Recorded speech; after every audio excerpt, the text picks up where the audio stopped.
There's an attendee, 2 attendees. There we go. That's it.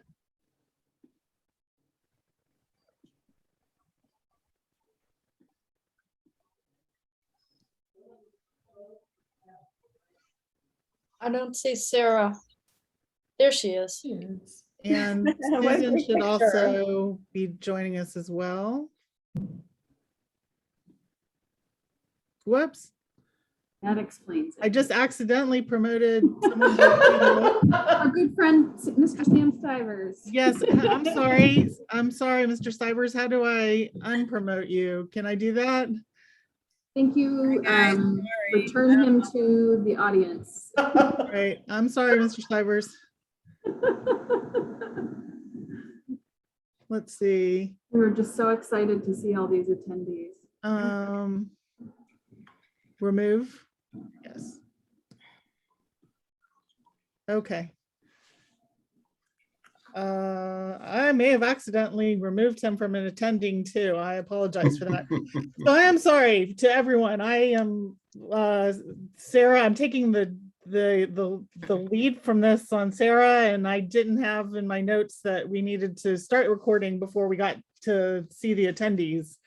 I will know in the future. So sorry about that. I think you're doing brilliantly. You're Okay. doing a lot better than probably most of us could do. So Whew. I'll send a quick message to Mr. Stivers to apologize. Yes, please our do. behalf. I didn't see a remove from panelists. I just saw a remove. Do we have any other attendees? Because I don't see that. No, I think it might just be on mine as the Town of Southborough's page. So do we often have attendees? Often one, Mr. Stivers.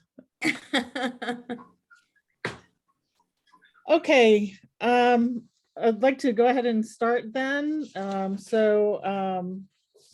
See, I call this meeting of the Southborough Youth Commission to order on September 14th, 2021 at 7:15 p.m. The first on the agenda is I'd like to welcome Mr. David Joyner to the Youth Commission. Mr. Joyner has a long career in affordable housing, including property management, asset management, and advocacy. He's also a member of the Community Preservation Committee in Southborough and has been a long time Southborough resident. So big welcome to David. Thank you, Lauren. Hi, David. Hi, Hi, everybody. There we go. David. Lauren, Yes. can you hear me? I'm here. This is Susan, but I'm not on the screen. My husband Bob is on the screen. Okay, good. There's Bob. I see. He went to see bed that. actually. Can you? That's a great picture. Can you see our screen? I can see you guys, but I'm not on there. I think that's okay. Okay, as long as you can hear me. I can hear you. Thank you. Oh, okay. Sorry to interrupt. No, not at all. You could try to join with video. That might be, there's 3 dots at the top of your screen, and it might let you in with video. 3 dots. Oh, well, you guys go ahead. I'll figure it out. Okay. If I disappear, you know what happened. 3 dots. So second on our agenda is to review and approve, review the minutes of the August 25th, 2021 meeting. Did anyone have any amendments or corrections? Not this time. I move to accept. A second. So we'll have a roll call vote. Susan Byer, Hi. Beth Dombacher, Hi. David Joyner. I think we've decided that you can, in fact, vote on minutes if you haven't been there, but you also are welcome to abstain. Well, since I wasn't there, I think I'll abstain. All right. It looks good, but I don't know. Marguerite Landry, Aye. Sarah Micas, Bye. and Lauren Ritchie, aye. So that carries. Then, let's see. The next on the agenda is the director's report, where Sarah Cassell will provide some updates and highlights. Yes. Let me just pull that up so I can take a look.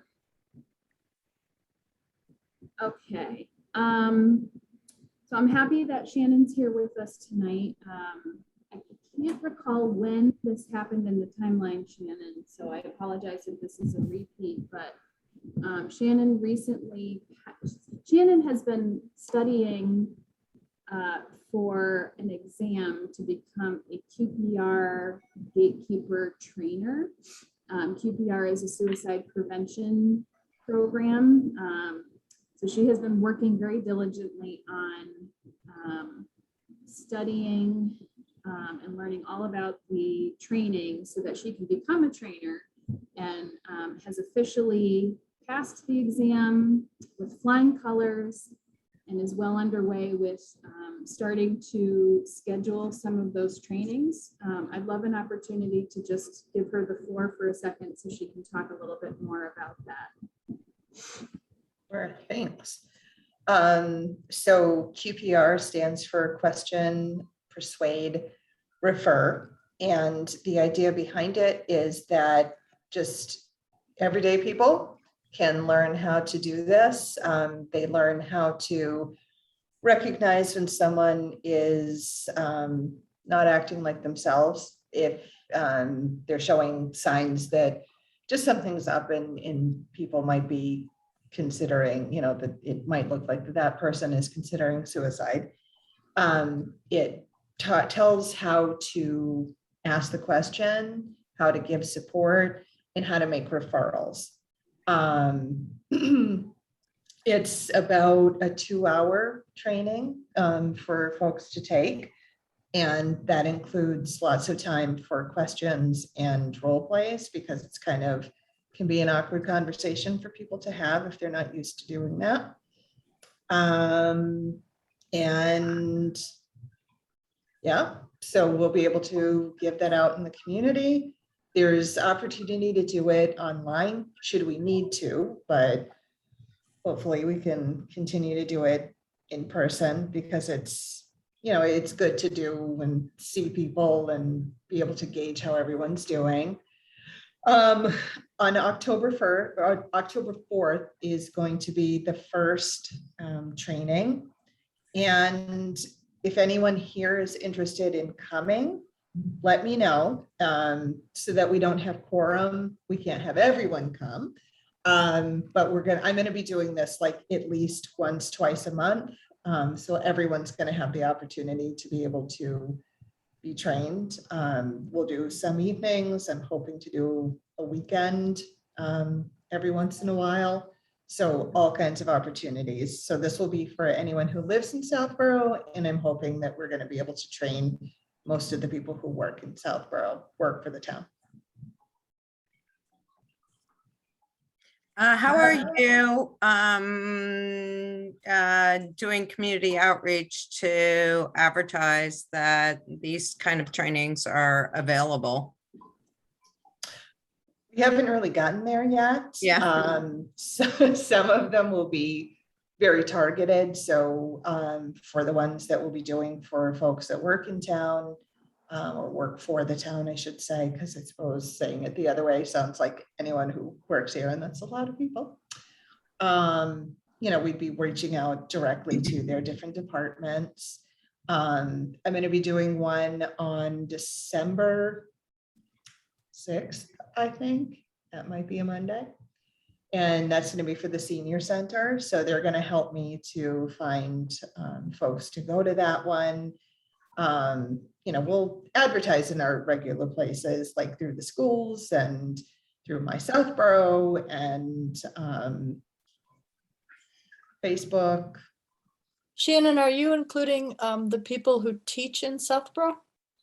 I hope so. We'll be talking to all of the schools in the coming weeks. We always do at the beginning of the year meetings with the guidance department. So we'll talk about it with them. I have a meeting with the vice principal at Trottier in a couple of weeks. We'll chat about it then.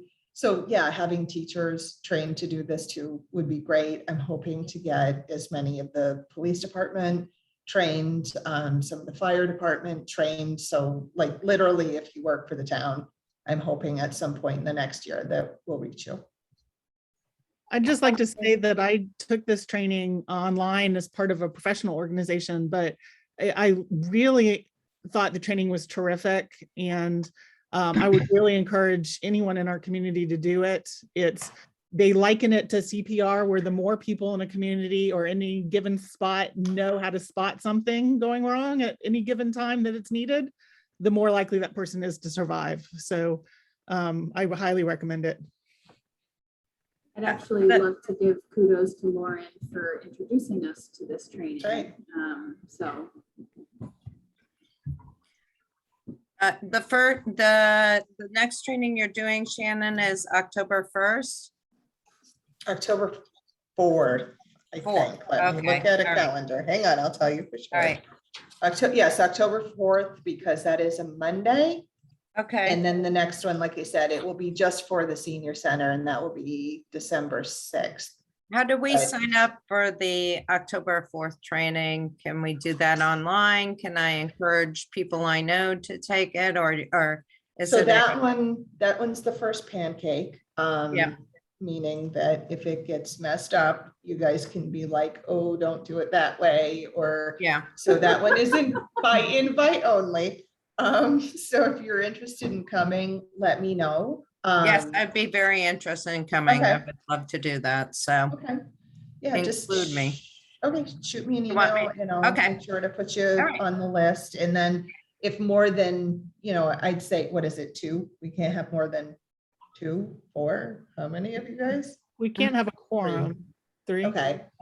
So if it's more than that are interested in this next one, don't panic. We'll be having another one very soon. And by that point, we'll also iron out how people are going to sign up, how Christina and I have been working on that together. So. Great. any other questions on QPR?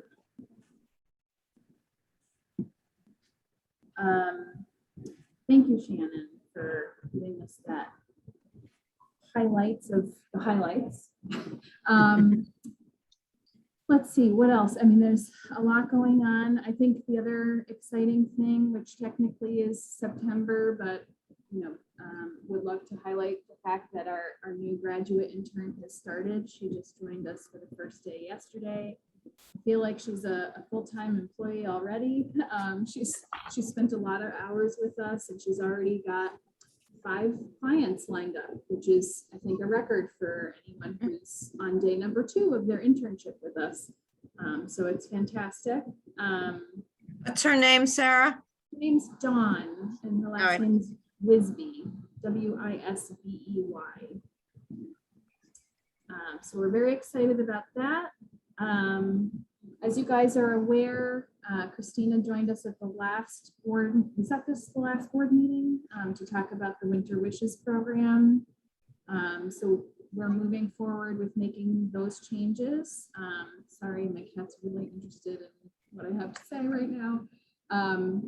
So she's working on the getting families and participants signed up for that, as well as reaching out to donor groups.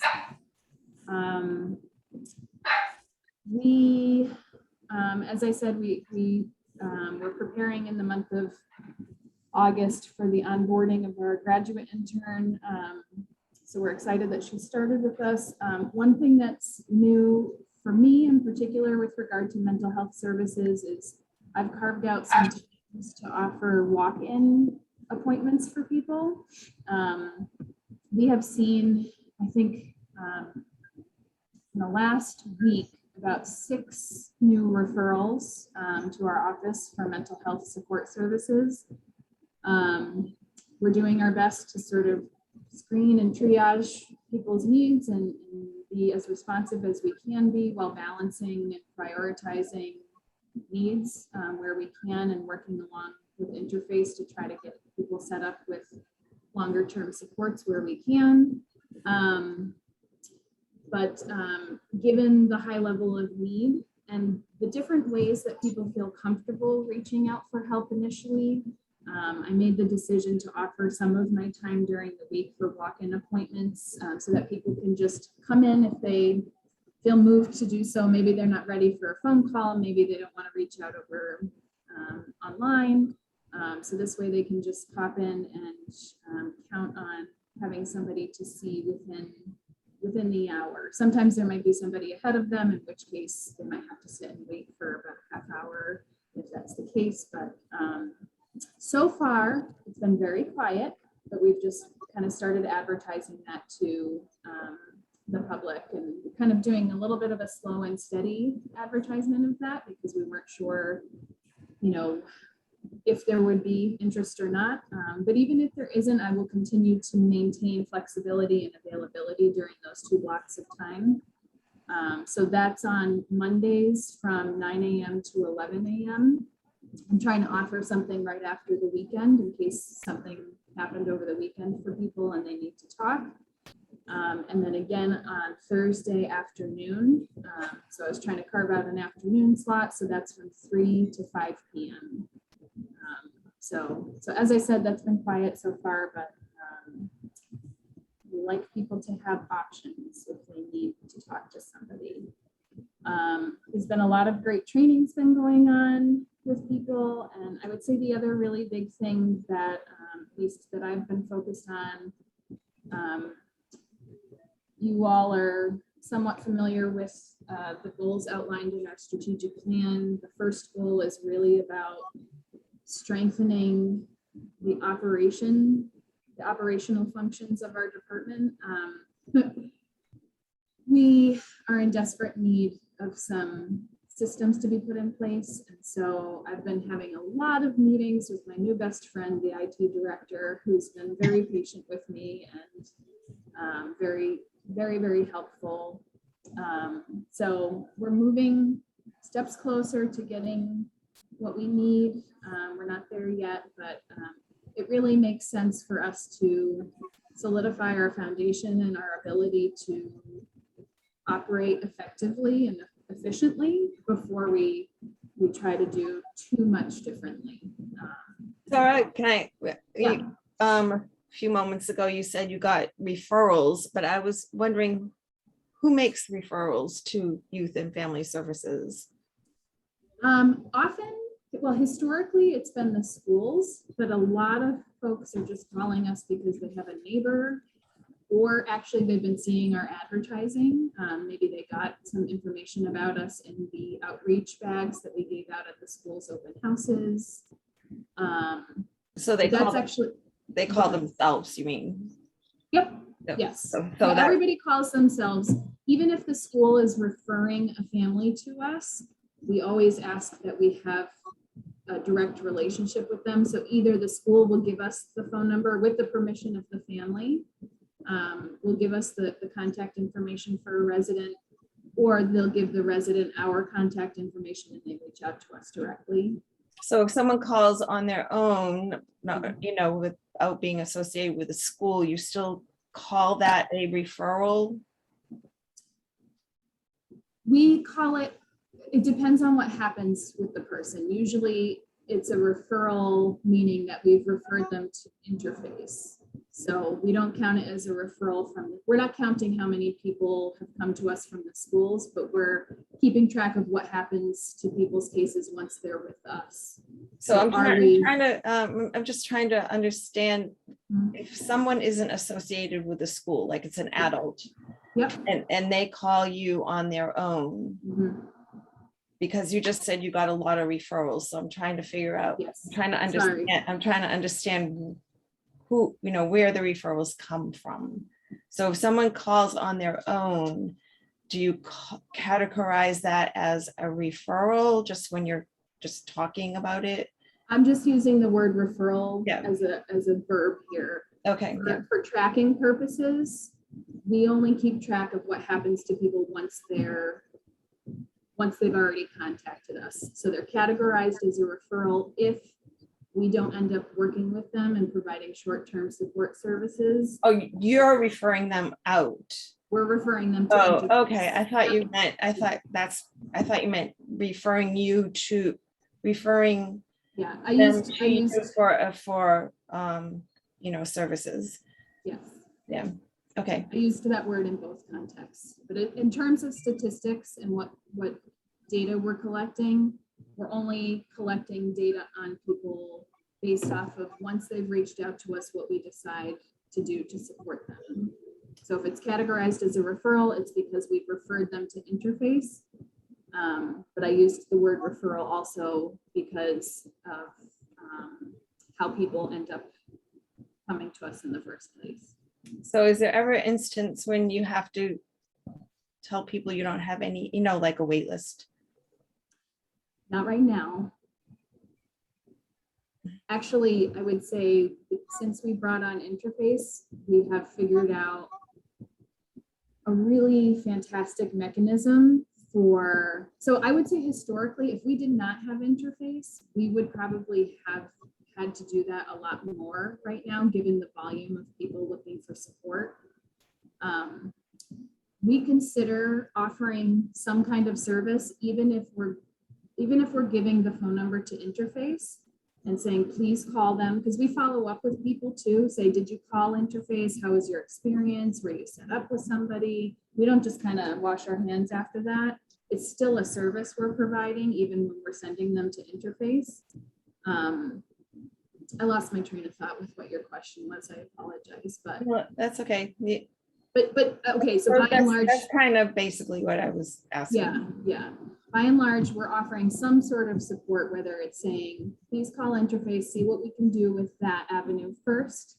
And then depending on the priority, the need, the urgency, in some cases, we're actually having those individuals meet with one of our clinicians for a period of time.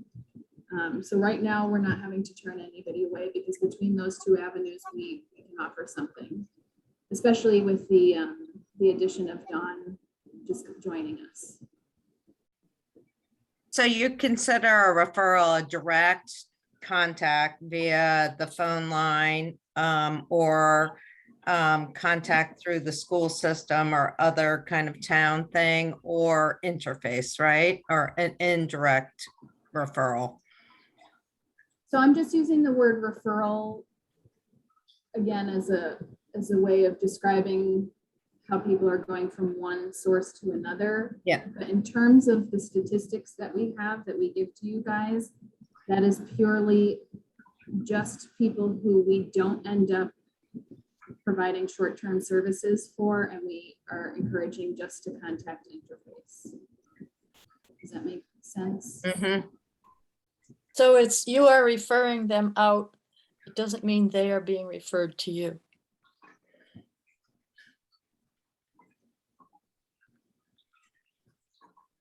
I think. Like for the most part, that's right. Sarah, did you have any other I don't believe, I mean, again, a lot of meetings with IT and trying to get systems up and running. Christina's been incredibly helpful with that. I tried giving you some updates on the strategic plan, ways that we've been trying to implement some of these goals. So I guess one thing I did want to point out to you guys, and I apologize that this was not in the statistics previously, but which is strange to me because we've been keeping track of it, but we did not have a column for outreach and events that we were doing. So I did add that. We were collecting the data, but it just wasn't ending up here. So I did add that, and I just wanted to bring your attention to that. So for example, in August, several of us went to the school open houses to hand out outreach bags. And based off of the number of bags that we had made and the number of copies that we had to go run back into the office to make, our approximate guess as to how many people we reached for that specifically was about 425 people.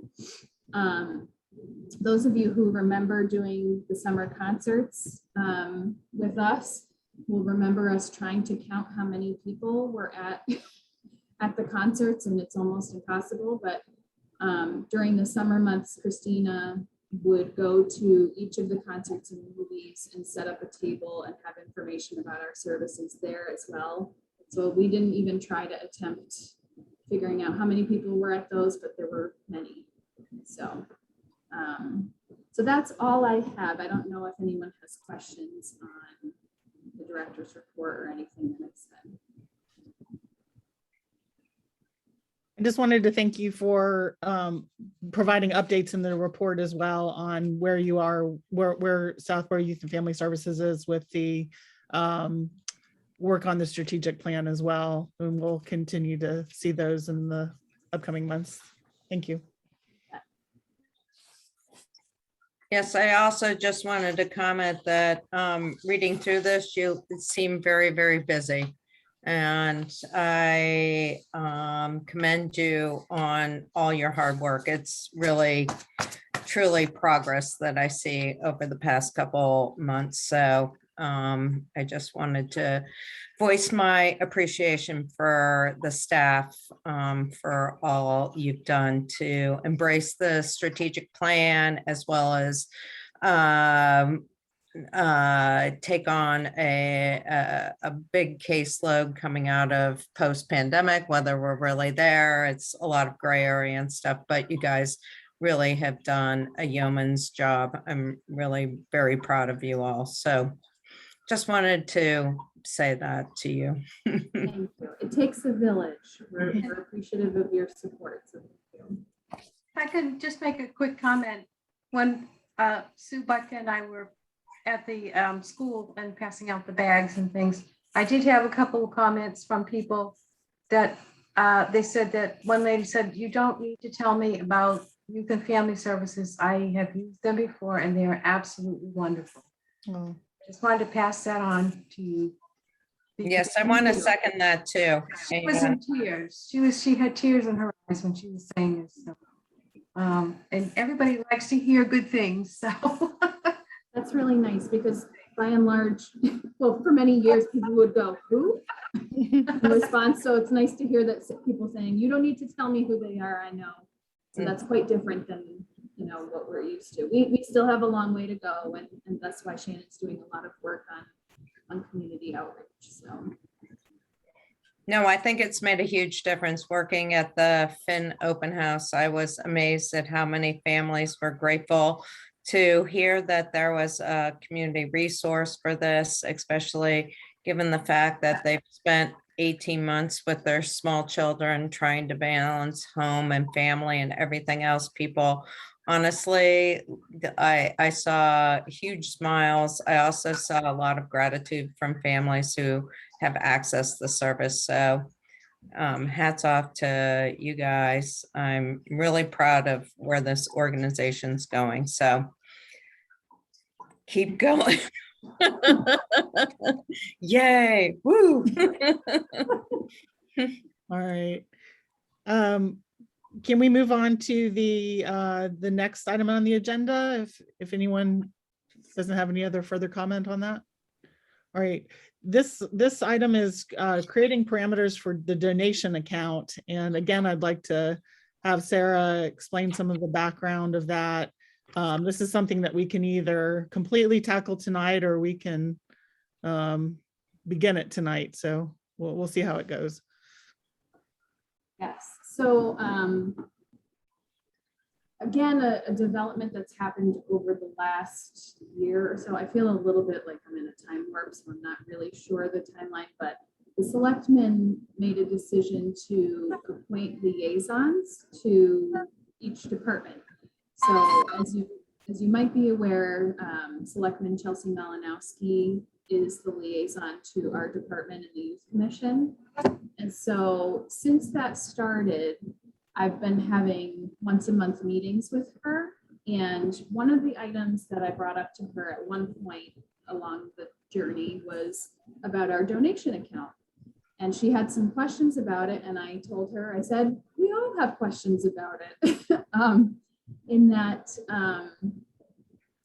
it hasn't always been clear what we can and cannot use those funds for, because we have an operating budget that has different line items that indicate, for printing costs, we have this much, for contracted services, we have this much. But what happens when someone makes a donation to South Grove Youth and Family Services? We have a donation account and the money goes in there. And sometimes the money is earmarked for a specific program, but often it's just a supportive donation saying whatever you guys need it for. So in preparation for this, well, actually, let me back up for a second. Chelsea said, do you think that it would be helpful for me to talk to the town accountant to find out what we know about this, because it might be helpful?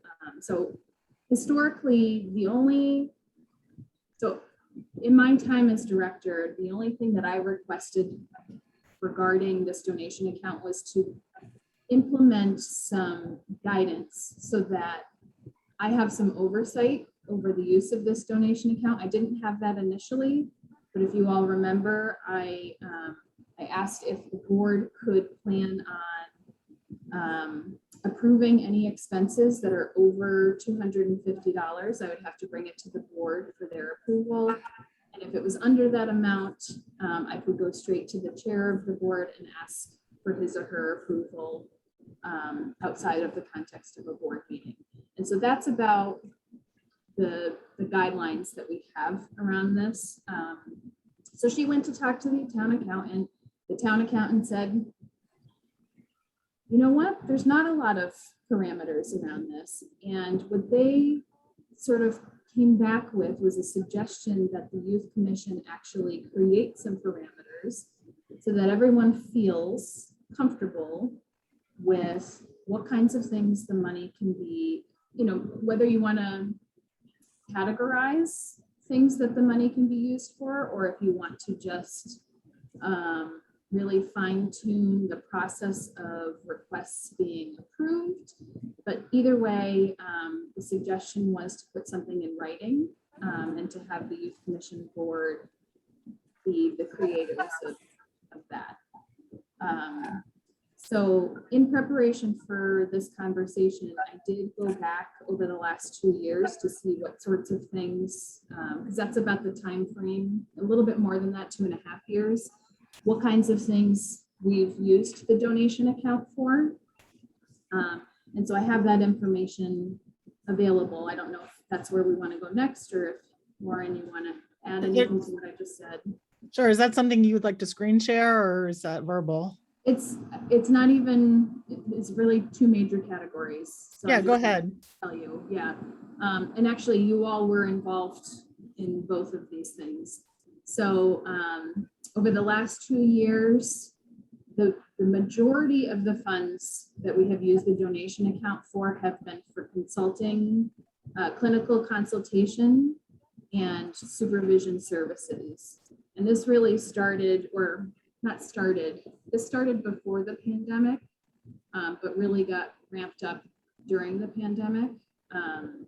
We used some money that we had from a grant to pay for that. And if you guys recall, I had come to the board to see if we could keep up the frequency of meetings that we were having with this consultant, because it was so helpful to us.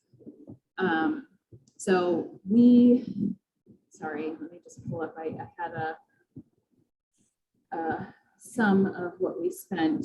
So over the last 2 years, with pre-approval from the board, we spent $4,250 from the donation account for our consultation and supervision with Rona Kieran's.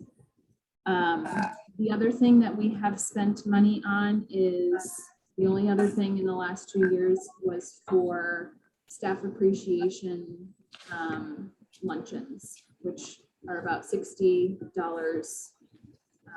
So 2 expenses at around $60 to $70 both times. And that was typically when we have an intern joining us. And I just would like to say, I hope you will appreciate that we do that. Our interns join us, they're 20 to 30 hours a week for an entire year. So they're giving a lot of their time to us. So it really helps welcoming them and thanking them for their contributions. And then we try to do a thank you at the end of their internship. So those are the only two things that we've spent money on from the donation account. Just to give you a little bit more. Ever? Those are the only two things you've ever spent money? Just in the last 2 years. Oh, in the last 2 years. Okay. Yeah.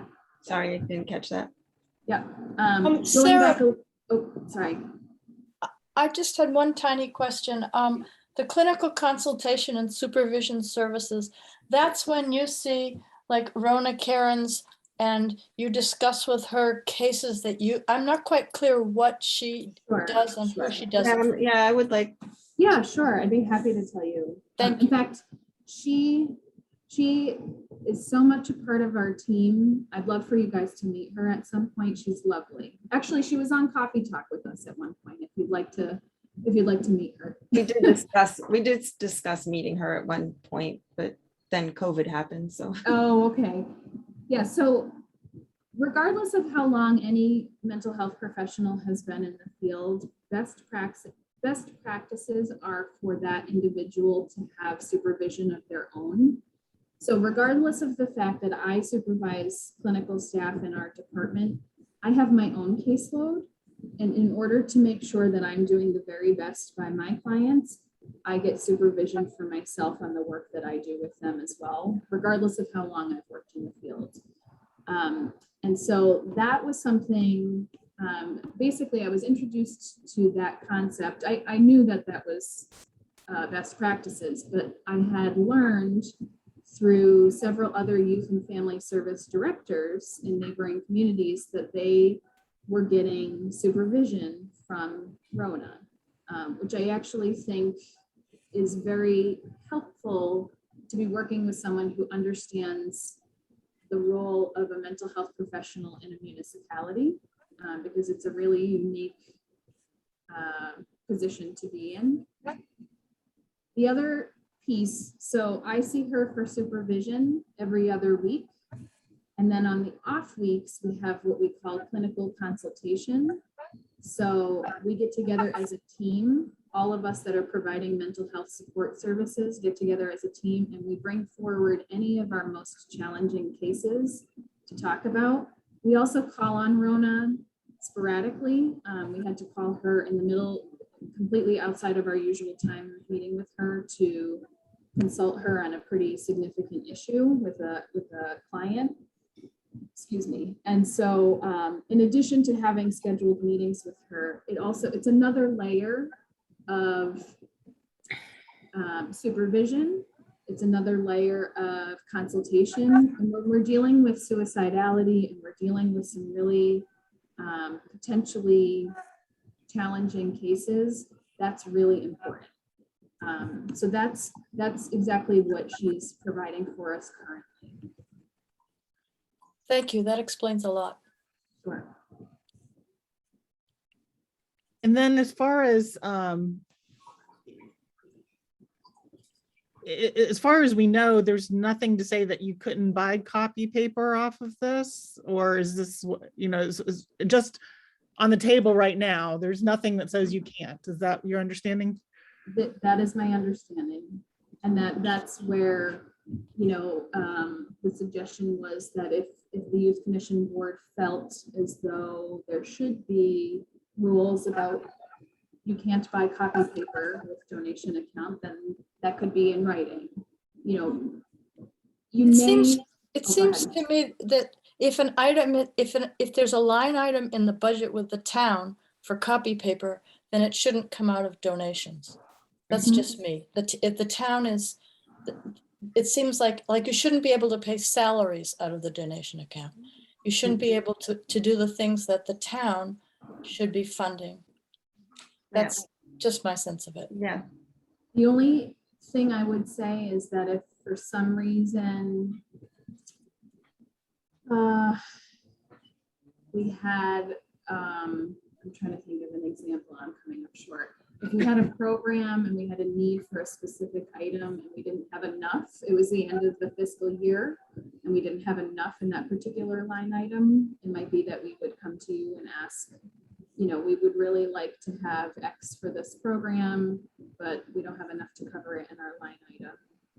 Don't you always come to us though to approve those kind of, I mean, you know, I think there was some kind of parameters, like anything over $100 or whatever. But I think that being able to go case by case, because we don't want to delineate such narrow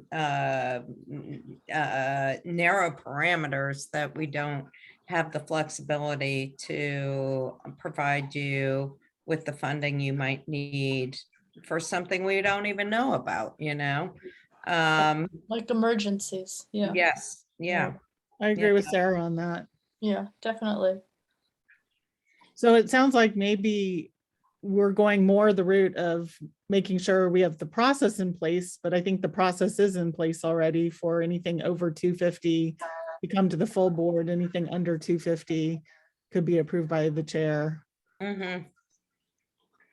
That sounds good to me, you're right. I feel very comfortable with that. I don't think we've made any unnecessary, I mean, you have clinical supervision and some staff appreciation lunches. And I think that over the past 2 years, I think that that is things that are very necessary, and you've been very thoughtful about how this money is being spent. So I don't foresee any need to over regulate this. So And Do you think a one-page written policy might be a good thing? Do you think, I mean, I can understand the just wanting something in writing. I mean, it could be worded in such a way that Sarah, it just said exactly what, Sarah Micas, it just said exactly what you said. I mean, oh, yeah, I mean, even if we just outline what the process is, might be the most appropriate way to go about this, that we have a process in place, that the board is involved in these kind of decisions if it's over X amount, and we will review them as necessary, depending on what the need might be at the time. So I think if we outline that, so that, you know, I think that they really want to know that there's some kind of process in place, that Right. the Youth and Family Service is getting some guidance from the Youth Commission on how to spend this money appropriately. But I have really no apprehensions at all about the fact that you can make good decisions under 250 and we can help guide you over, you know? So I think if we get into saying we can only spend it on this and that, we don't know what this is a fund that really is for emergency situations or for ongoing support of the department. So would it be good for me to draft that process out as a formal policy and then bring it to the next meeting for us to look at the language? I think that'd be great. I think a written policy is always good. If all the members of the board change and it's 10 years later and there's no written policy down there, it's entirely possible that our consensus would disappear. I agree. I agree. I agree. Okay. Sarah, having that process in writing, is that, I don't want to say enough to help you? Is that, will that give you enough information to make your everyday decisions on what goes to the board? And I think it does, but. Yeah, no, I think it's what's been in place. Okay. I think it was just, you know, there's been so many conversations we've had in the context of these meetings about kind of just feeling like some questions around the donation account and the fact that we have, brought this to the attention of the town accountant, and she, this was a recommendation from her. It feels comfortable to me, and I appreciate, you guys sort of recognizing that, feeling like a process is the most helpful thing, because even I can't anticipate some of the crazy things we might ask you for. So Okay. I'll just share with you, just going backward, if you guys all remember when we moved from one building to another, we don't have a line item in our budget for furniture. So all of the beautiful new furniture that we have in our office was in part thanks to the donation account, because what we had previously in our old building was literally things that were found on the side of the road. So this is a much nicer and much more welcoming space for residents to come. It is. So how much over the 2,000 that the friends gave you for furniture did you have to use out of this donation account? I actually don't have that figure in front of me. I just went back to look at sort of categorically what kinds of things have been used from the donation account, but in preparation for our next meeting, I'm happy to look at that. That was mostly things like, so the town has an account with, I forget the name of it, but things for like cubicle walls. We had to put up some cubicle walls. We had to create a reception desk. We needed some new office chairs. Those kinds of things came out of the donation account. Whereas So why wouldn't the town pay for something like that? They moved you, so I don't understand. They did in the sense that it came from a town account. A donation account that the residents donated to. Yes. So it didn't come out of a town budget, right? Yeah. All right. I will work to get that to the next meeting as a written document as part of our packet. There shouldn't be a need for a vote on anything today then. Okay. Thank you, Lauren, for doing that. I think it'll be very helpful. All right. So that leads us into the next item on the agenda, which is a request for additional funding for a clinical consultant and supervision, which ties into the previous discussion. Sarah, I think you're on again. Okay. I just want to, I guess, apologize in advance. So if you can recall our last budget cycle, when we were putting forth a budget request for the department, we were really trying to prioritize funding for interface referral services as part of our operating budget. And given the fiscal constraints that the town was under, we weren't going to get the support that we needed in order to be able to have that in our operating budget for FY22. So in my focus on trying to prioritize interface referral service, I didn't appreciate that if we wanted to keep meeting with Rona at the frequency that we currently have been, which is every week, on the off weeks, I have supervision with her, and every other week we have clinical consultation. That if we wanted to do that, we were going to need to increase the line item for contracted services. So everything in our budget request, our original budget request, stayed the same, with the exception of the contracted services, but only for interface referral service and not for any additional time with Rona. So I actually, when I met with, when I first calculated this, I thought that we were going to need another $3,000 in order to see her every week.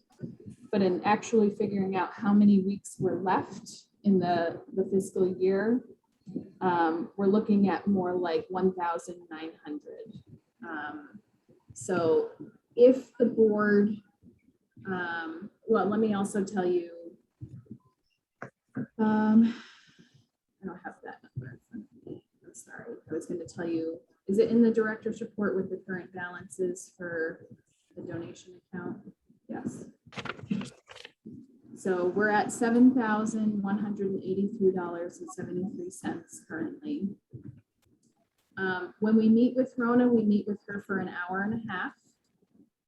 As I said, she also provides us some intermittent support outside of there. So if we, if I need her to review an assessment that I've done with a client, if we need to consult her in the context of an emergency, which we've had to do several times, that's included in, unless we're meeting with her for an extensive amount of time, that's included in what we pay for her services. So it's $150 for that 1.5 hour time frame. We have money still remaining in our line item for consultation services. So with the money that we have remaining in our consultation services and the cost of meeting with her once a week, we would need an additional $1,900 in order to be able to maintain the frequency of how many meetings we're having with her. That would not include, even though our staff is working during these weeks and even though she's available, but I did decide to forgo school vacation weeks or major holidays because there's likely to be some disruption there. And just to share with you that I really think that this has become a sort of a critical level of support for our department, given the nature and the acute symptoms we're seeing from some people, that I will be really mindful of making sure, with the board's support, of course, that we would add these funds into our FY23 request for next year.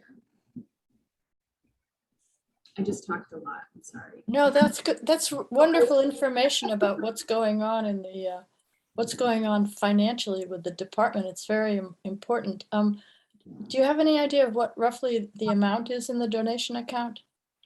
Yes, it's 7,000. I just saw that. 7,183 and Okay, 73 cents. all right, thank you. And you think that $1,000 will help continue you to support the frequency and continue the level of clinical supervision you need for the remainder of the year, or It the would fiscal be year? $1,900. 1,900, okay, Yes, I do believe that. okay. That's until December or until next June? Yeah, that's at the end of the fiscal year. So that brings us all the way to the end of June of 2022. Okay.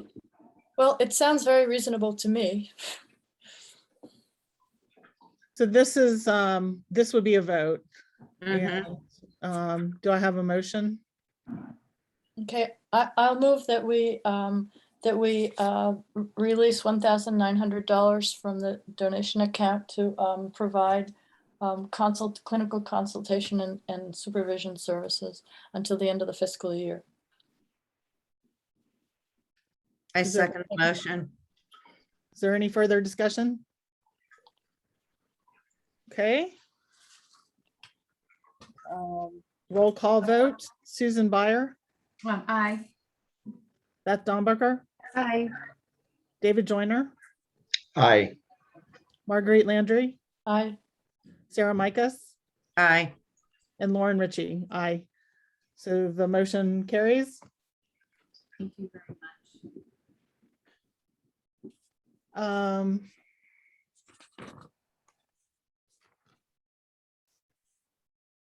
Just lost my view of attendees. We don't have a friends report quite yet. Leslie was going to try to join us after 8 o'clock, so I'm keeping an eye out for the participants list. Leslie Haddon was going to try to join us. So we'll move right now to other business. We had a request to briefly touch on the ADA report for the town as it relates to the South Union building where Southborough Youth and Family Services has their services. And Sarah had reached out to the Director of Facilities for the town of Southborough, John Parent, And Mr. Parent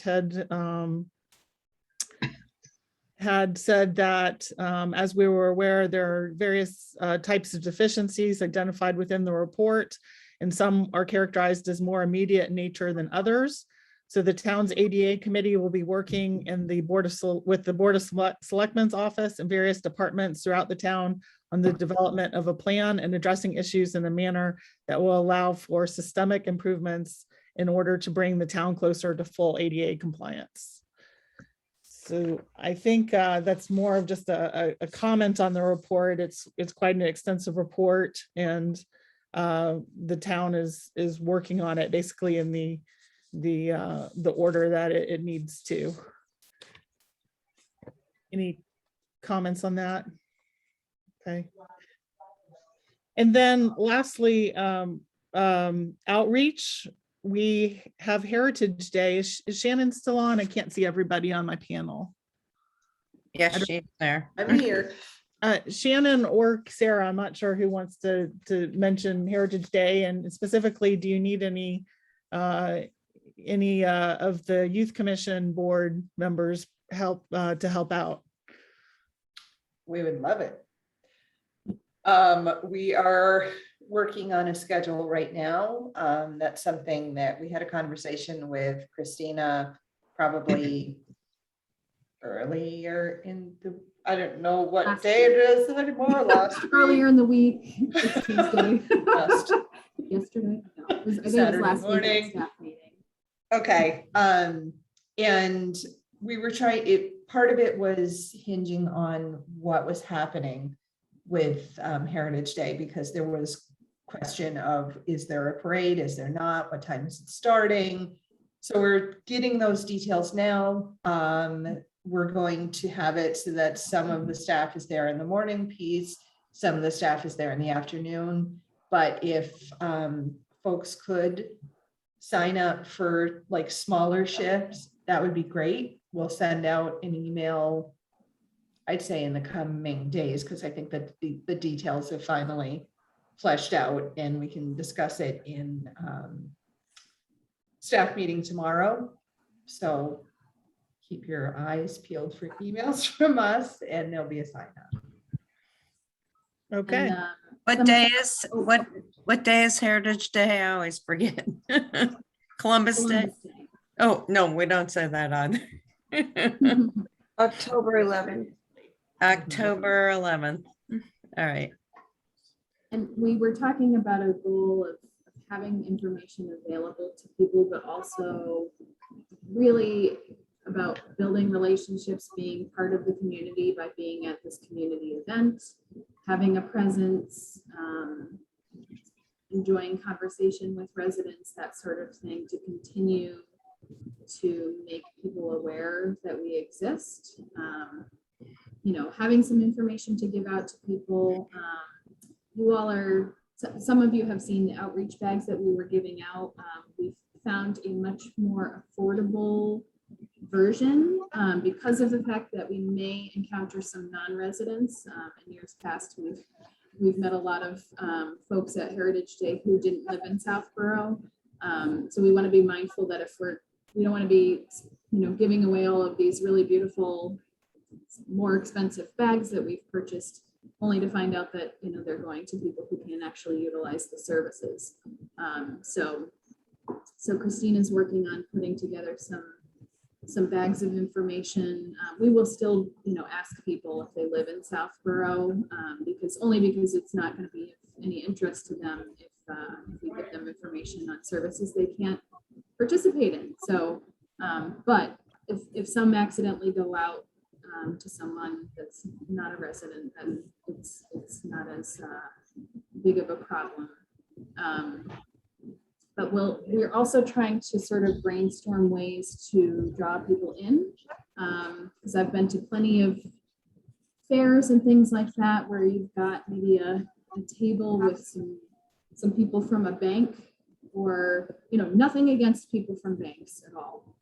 Or people from, you know, a realty agency, and, you know, it's just, if you don't have a need, yeah, the dentist is there.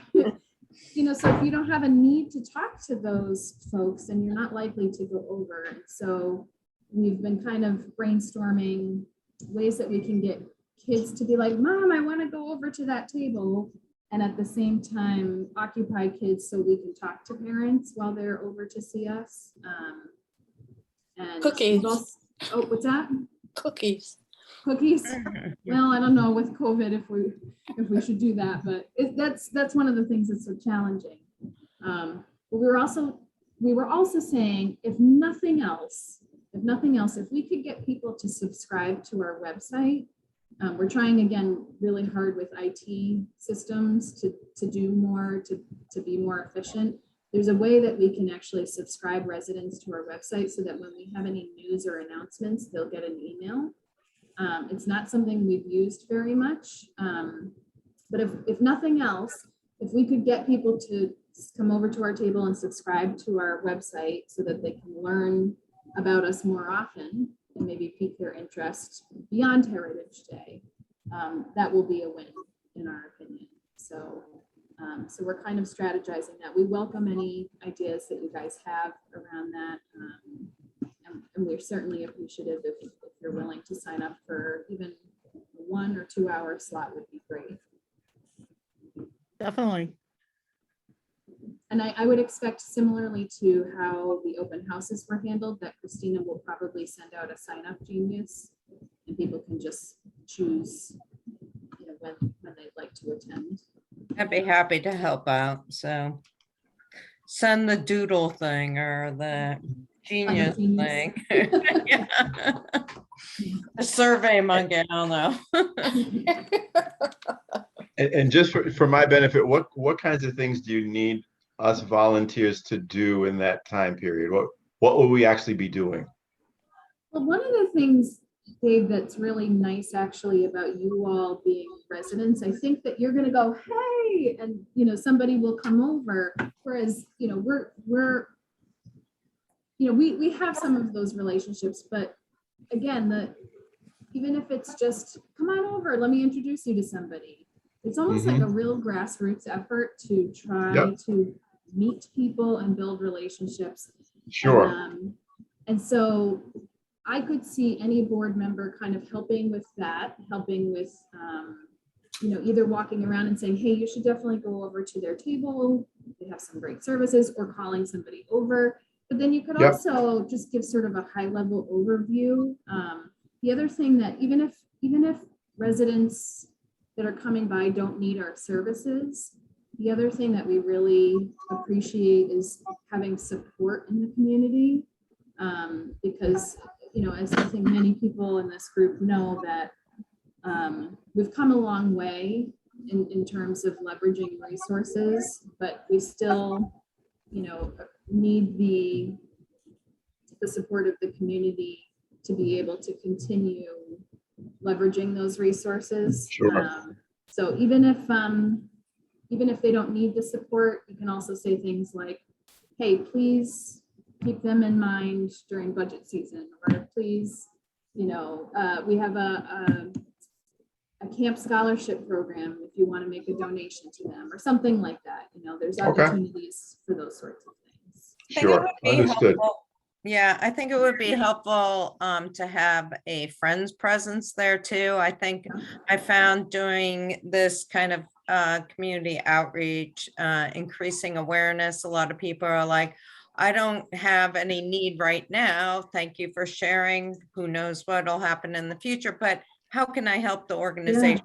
And so you can talk about ways for them to get involved, but we really want to build the friends organization with new families, people that are interested. So if we had something to share with them there, like, oh, well, if you don't need the services right now, you can get involved. Here's the friends card, Yeah, that's a great idea. That makes sense. Thank you. Thank you. Is there anything we can give out that people would take and like stick up on their fridge, like phone numbers that would be helpful, but would also have our logo and our name on it? We did that for the concerts one year, so people would have a little schedule of the concerts because we were trying to get people to come to the concerts. Right, right. And we found that they were very expensive. Oh, They're okay. like $2 each.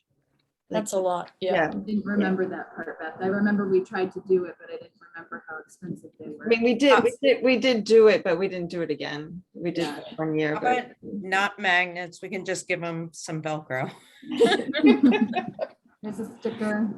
Yes. You know what, Maybe though? just a card with like, this is what you call for the fire department. This is what you call for this or that or the other thing. Yeah, I mean, to reflect on that, Beth, that actually didn't make a lot of sense for us to spend that money on something that's only going to be for one season. Yeah. However, it might be worth having a conversation with the other public safety departments to say, although I feel pretty confident people know the phone number 911, but to still have non-emergency phone numbers available at your fingertips. And it would be really neat to have, maybe us and Board of Health included on there or something. I like would that. really, I would really support that. I think that's a great idea. I think when you're in a crisis situation, it's nice to have a sticker would even be good, honestly. You can stick it in the inside of your kitchen cabinet where I stick all my other emergency numbers. So yeah, having something easily accessible that you don't have to go on your computer, go through a bunch of town information. Right, right. yeah, because when you're in a real crisis, you might not even be able to think of 911, Right. Yeah, no, you're right. mental block when you're in a real crisis. Or what about including things like the number or the internet address for school closings? Something where people would look at it just, because they had kids in school and maybe the school's going to be Yeah. closed. They call you now. Oh, They- well, then that's no Yeah, good. it's a robocall, so. You see, Well, and my school kid is now closings 30, might be right? a thing of the I don't have kids, so I miss the robocall because my Aw. schedule depends on the public school. So I'm like, oh, there's no school, I'm here. past.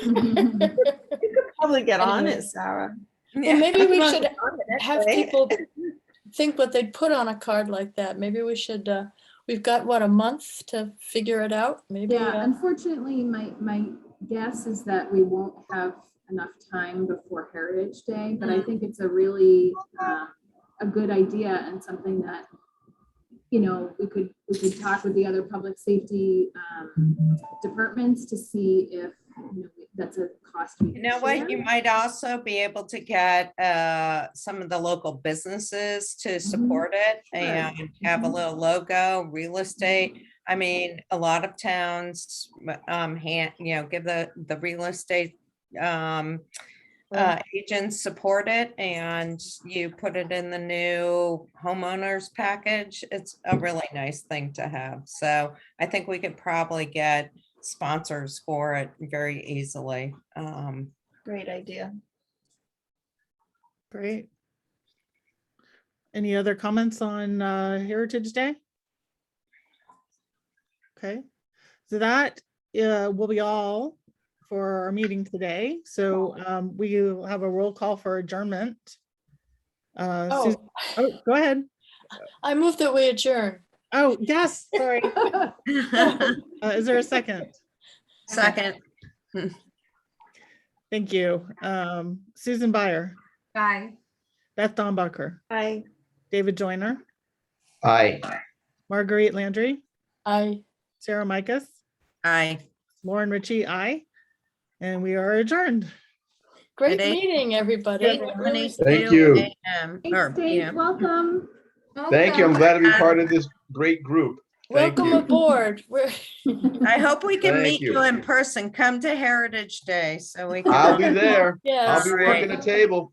there All you right, go. good. Okay. All right, good night, everyone. Good night, everyone. Good night. Bye. Good night. Thank you. Bye-bye.